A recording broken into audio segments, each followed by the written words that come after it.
Well, you asked for it. A year in review of the Shelix Cutterhead I got from Byrd Tool. I now have a brand new one, and I'll tell you why. Stay with me.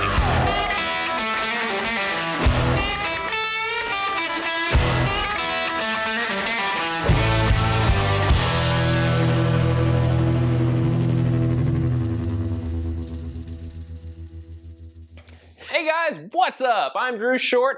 Welcome back. If this is your first time here, click that subscribe button right there and don't forget to hit the bell. It'll alert you anytime I throw any new content out. Also, don't forget, I have social media links down below in the description. Be sure and click on those and follow me there.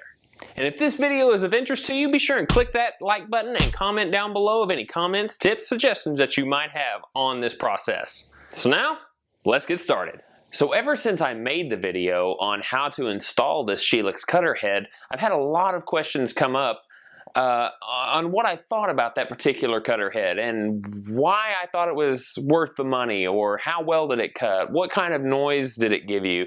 And there were some things that I couldn't demonstrate, and even now there are some things I can't demonstrate, especially when it comes to the noise value. I can tell you honestly that this cutter head is quieter than the standard cutter heads, because if you think about it, the cutter head that was in there before had a long blade in it, and the surface area was enormous. I mean, it took up the whole head itself, and it's just basically catching a lot of wind every time it spins, and there's 3 blades that do that. So wind noise was very, very loud, and that just translates into the noise that you hear coming from the planer.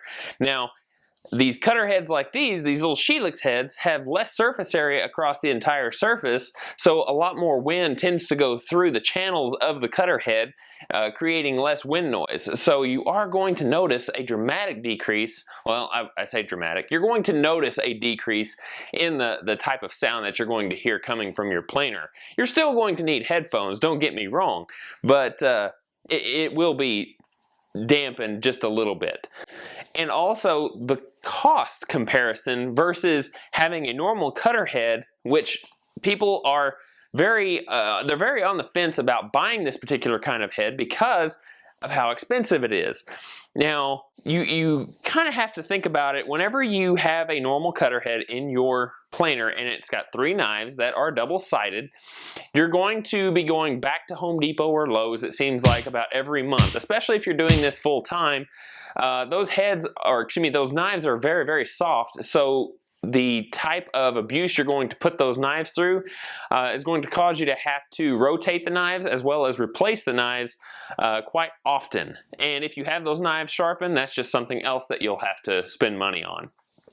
But if you're going back, say, every month to get a new set of knives, and you're spending $70 on a brand new set of knives each time, that adds up very, very quickly. So if you can think about it, going back every month, spending 70 bucks, or say 40 bucks to have them sharpened, we'll just kind of go with the lower end. You're getting close to the $400 mark. Actually, you're already over that by the time your 10 months rolls around.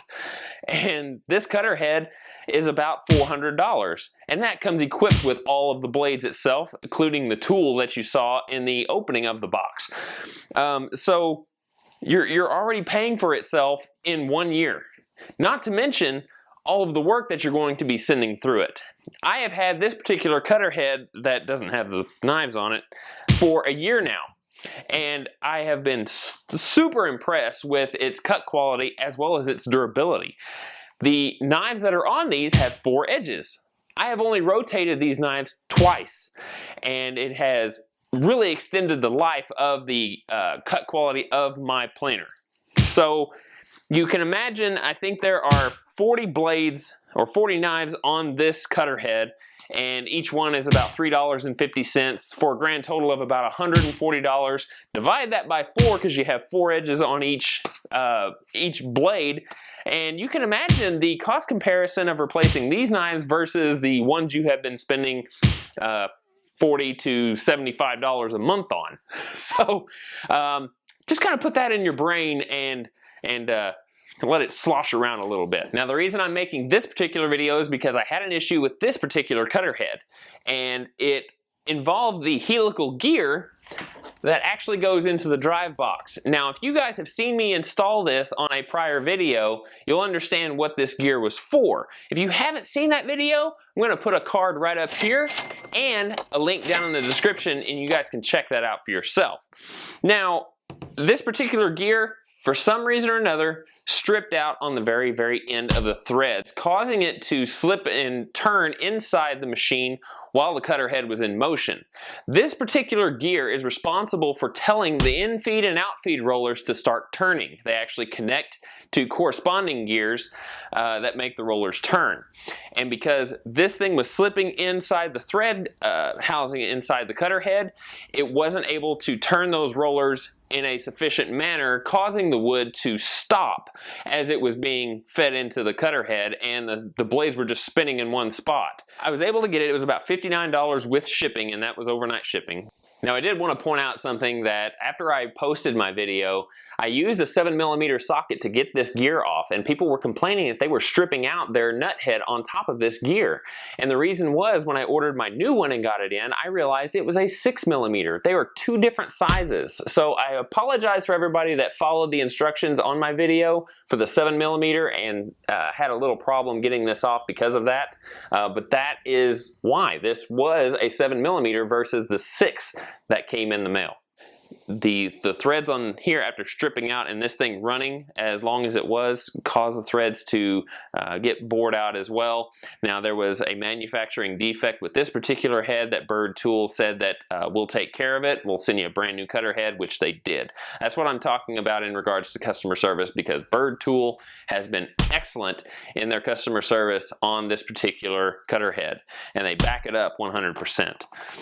So, I'm going to go ahead and throw this into the planer and see about how it's going to perform. And all of the knives that are on my existing cutter head that they sent me are going to have to be removed, because this is an OEM head, and unfortunately the bearing housing is too small to accommodate all of the knives. Now, if you do get the smaller, it's a 1/16 inch smaller diameter cutter head, the knives do not have to be removed, and it can slide right into the bearing housing without a problem.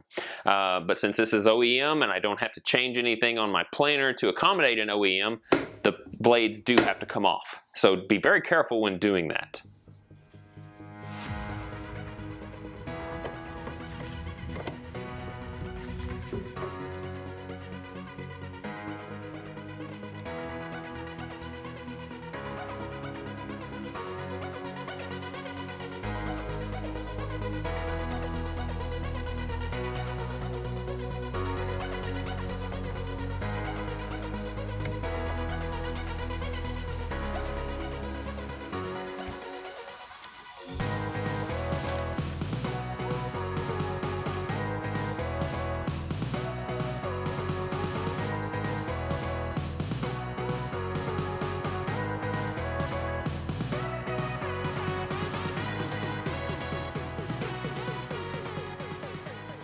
One thing you have to be careful of is when you put these little knives in, it's easy to kind of off-cant them slightly to where they're not seated properly. So one thing I do is, when I advance the bolt into the cutter head, I work it back and forth, loosening and tightening and making sure that that knife is seated properly.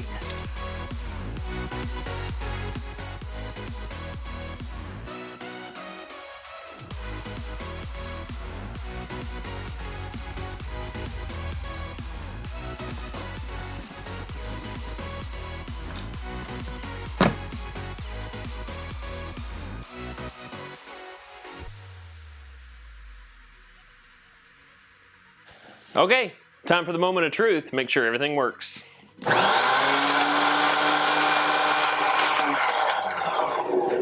Wonderful. And the noise that I heard is gone. When I was trying to diagnose the problem that I had with this, I first assumed that it was the rollers, that maybe they weren't tight and skipping, causing them not to just pull the wood in. And I took this thing apart several different ways to try and find the motor that ran the rollers. I'm here to tell you that there is only one motor in this planer, and the electrical system that starts at this switch goes to the fan that throws all of the dust out. That is connected to a belt that is connected to the main drive pulley for the cutter head, which is connected to the gearbox that you saw on the opposite side that tells the rollers to start turning, and that is where it terminates. So if one piece is not in line or not working properly, it's going to affect the adjacent pieces. And if you're having issues with the rollers, cold days typically will make this rubber shrink a little bit.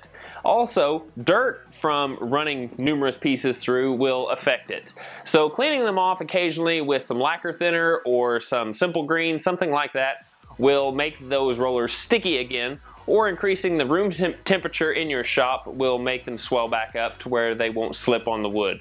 So just some pointers to think about when you go to diagnose this. So as you guys can see, it turns a really rough board into a super smooth board in just one pass. And because these are multiple blades, if one of them gets nicked, all I have to do is turn one blade and it's back to brand new again. Well, I hope you guys enjoyed this particular episode on shedding light on the Shelix Cutterhead system. I know that since I made the video way back in March of last year, there have been a lot of questions come up, and I hope I answered them all. If you're on the fence, hopefully this swayed you to buy one for yourself to bring all of your tools that are capable of holding that particular cutter head to its best capabilities for your shop. So guys, thanks for joining me. Please be safe in your shops. I will talk to you on the next episode. 1, 2, 3.